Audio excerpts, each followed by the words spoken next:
తాకట్టులో ఉన్న బంగారాన్ని విడిపించి ఆ రోజు ఆన్లైన్ రేటుకే మేము కొంటాం. Sharma gold company. సైలెంట్ గా తమ పని తాము చేసుకుపోయే యాక్టర్స్ అయిన హీరో ధనుష్, హీరోయిన్ నయనతార మధ్య మొన్నటి వరకు జరిగిన కోల్డ్ వార్ ఇప్పుడు బహిరంగ లేఖ వరకు చేరింది. హీరో ధనుష్ పై స్టార్ హీరోయిన్ నయనతార తీవ్ర విమర్శలు చేస్తూ బహిరంగ లేఖ విడుదల చేశారు. ఇంతకీ వీరిద్దరి మధ్య ఏం జరిగింది?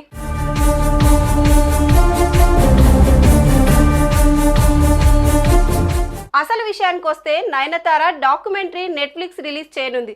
ఇందుకోసం నయనతార జీవిత ప్రయాణంలో ధనుష్ నిర్మించిన నేను రౌడీని అనే సినిమాకు ఎంతో ప్రాధాన్యం ఉంది. దీంతో ఆ సినిమాలోని కొన్ని లిరిక్స్, క్లిప్స్, సీన్స్ను వాడుకుంటామని ధనుష్ను నయన్ రిక్వెస్ట్ చేసింది. అలా వాడుకునేందుకు ఎన్ఓసిని ధనుష్ నుంచి కోరింది. కానీ ధనుష్ మాత్రం అందుకు అంగీకరించలేదు.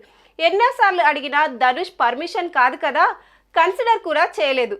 తన డాక్యుమెంటరీకి ఆ లిరిక్స్ సరిగ్గా సెట్ అవుతాయని చెప్పిన ధనుష్ ఇవ్వలేదు. సర్లే ధనుష్ ఇవ్వడం లేదు కదా అని ఆ సినిమా టైంలో బిహైండ్ ద సీన్స్లో తమ కెమెరాలో తీసుకున్న విజువల్స్ని ఓ 3 సెకండ్ల పాటు అందులో వాడారట. ధనుష్ అంగీకరించడం లేదు కదా అని మొత్తం ఎడిట్ చేసి రీషూట్ చేశారు.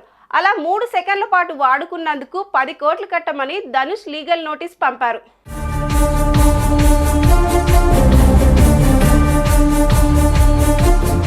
ఈ విషయమై నయనతార మండిపడింది. నువ్వు ఎంత నిర్మాతవైతే మాత్రం మా పర్సనల్ లైఫ్ మీద నీకు పెత్తనం, అధికారం ఉంటుందా? సినిమాలోని సీన్స్, క్లిప్స్ వాడొద్దన్నావు. మా సొంత కెమెరాలో తీసుకున్న బిహైండ్ సీన్స్ కూడా వాడుకోవద్దా? దీనిపై మేం కూడా కోర్టులోనే తేల్చుకుంటాం. ఇక్కడే నీ వ్యక్తిత్వం ఏంటో తెలుస్తుంది. సినీ రంగంలో ఎలాంటి బ్యాక్గ్రౌండ్ లేని ఒంటరి మహిళగా సవాళ్లతో కూడిన చిత్ర పరిశ్రమకు వచ్చి కష్టపడి చిత్తశుద్ధితో ఈ స్థాయికి చేరుకున్నాను. నన్ను ప్రేమించే నా అభిమానులకు, సినీ పరిశ్రమకు నా ప్రయాణం గురించి బాగా తెలుసు. నాపై చాలా సంవత్సరాలుగా జరుగుతున్న కొన్ని తప్పుడు చర్యలను నేను ఇప్పుడు ధైర్యంగా బయట పెట్టాలనుకుంటున్నాను. తండ్రి శ్రీ కస్తూరి రాజా సపోర్ట్తో great director brother K Selvaraghavan దర్శకత్వంలో సినీ పరిశ్రమకు వచ్చి హీరోగా గుర్తింపు తెచ్చుకున్నావు. కానీ నాలాగే నా అభిమానులు, శ్రేయోభిలాసులు చాలామంది నెట్ఫ్లిక్స్లో విడుదలయ్యే documentary Nayanthara beyond the fairy tale కోసం ఎదురు చూస్తున్నారు. ఈ డాక్యుమెంటరీ స్ట్రీమింగ్ కోసం ఎన్నో అడ్డంకులను అధిగమించి అన్ని పనులు పూర్తి చేసి ఇప్పుడు విడుదలకు సిద్ధమయ్యాము. కానీ ఇప్పుడు మీ రివెంజ్ ప్రవర్తన నా భర్తను మాత్రమే కాకుండా డాక్యుమెంటరీకి పనిచేసిన ప్రతి ఒక్కరిపై పడింది. ప్రేమ పెళ్లితో సహా నా జీవితంలోని ఆనందఘట్టాలు ఉన్న ఈ డాక్యుమెంటరీలో తీపి జ్ఞాపకాలను తీసుకెళ్లడానికి పలు సినిమాలోని సీన్లను ఉపయోగించేందుకు చాలామంది వెంటనే అంగీకరించారు. కానీ నానం రౌడీతన్ సినిమా రాలేదని బాధగా ఉంది. నేను నా జీవితంలో పొందిన ప్రేమకు ఆ సినిమా సీన్స్ ఉపయోగించలేదు. నెట్ఫ్లిక్స్లో రాబోయే documentary Nayanthara beyond the fairy టేల్లో నానం రౌడీతన్ నుండి ఫుటేజ్, పాటలు, ఫోటోలను ఉపయోగించడానికి మీ నుండి నో అబ్జెక్షన్ సర్టిఫికేట్ లెటర్ కోసం ఎన్నో ప్రయత్నాలు చేశాను.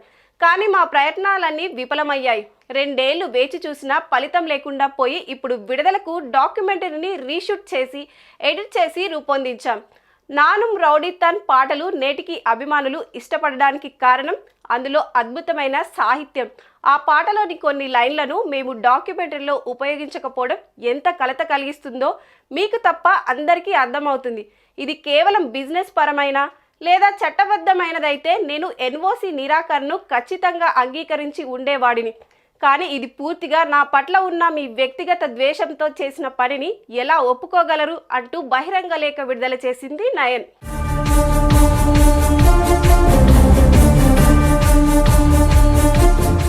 ఇక నయన్ చేసిన వ్యాఖ్యలు ఇప్పుడు వైరల్గా మారాయి. నిజంగానే నయన్, ధనుష్ మధ్య విభేదాలు ఉన్నాయా అనే ప్రశ్నలు తలెత్తుతున్నాయి. చూడాలి మరి ధనుష్ ఈ ఇష్యూపై రియాక్ట్ అవుతారో లేదో.